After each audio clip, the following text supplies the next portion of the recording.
According to the Land Use Act of 1978, all land belongs to the government. What this means is that every single land in every state is held in trust for the citizens of that state by the governor of that state.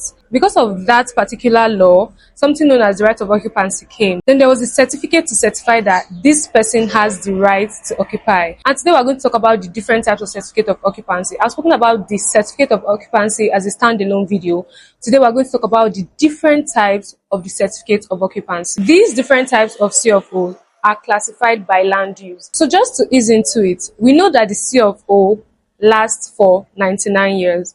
But that is for a particular kind of C of O, which is the residential kind of C of O. Now, with the residential kind of C of O, there are two: the global C of O and the individual C of O. The global C of O is issued for large estates or development. It depends on what you're building about. As long as people are living there, those are houses that people are going to reside in, hotels, is known as residential C of O. This residential C of O is valid for 99 years. It's usually for public or private residential buildings and estates. Now, this C of O is valid everywhere. Anywhere you go to, it is 99 years. Any state you go to in Nigeria. Now, under the residential C of O, we have two. We have the global C of O and we have the individual C of O. Now, the global C of O is given when it is a large estate or a large development before the land is subdivided into plots or houses.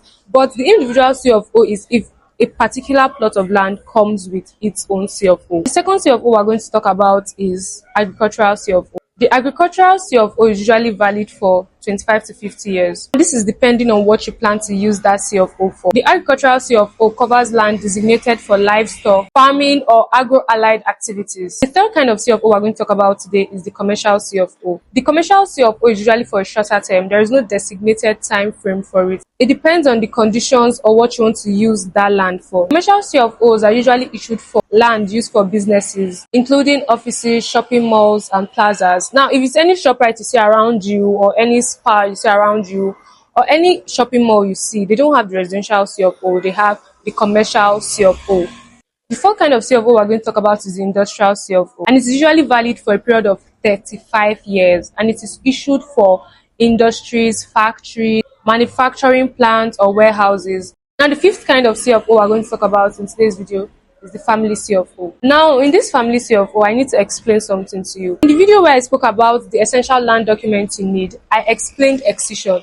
And I mentioned that excision is when the government decides to return land back to the original owners of the property, like the first owners or the communities that they got it from. The act of returning lands back to the indigenous owners or the family that owned it at first is known as excision. If it was excised to a family, they are going to give them the family C of O. So this is usually issued when excision is involved. It's not just issued like that. When the land the government has excised belongs to the family, they give them the family C of O. Or if it belongs to the community, they give them the excision C of O. The final type of C of O we're going to talk about today is the provisional C of O. The provisional C of O is a temporary C of O. It is given to you when your C of O is still being processed. And this is just known as a bridge document, so that you're not without any document. And it is issued to you when your C of O is still being processed. You still need to get your C of O. And those are different kinds of C of O we have. And I'm sure with this new knowledge, coupled with the C of O video I made, you now have the entire gist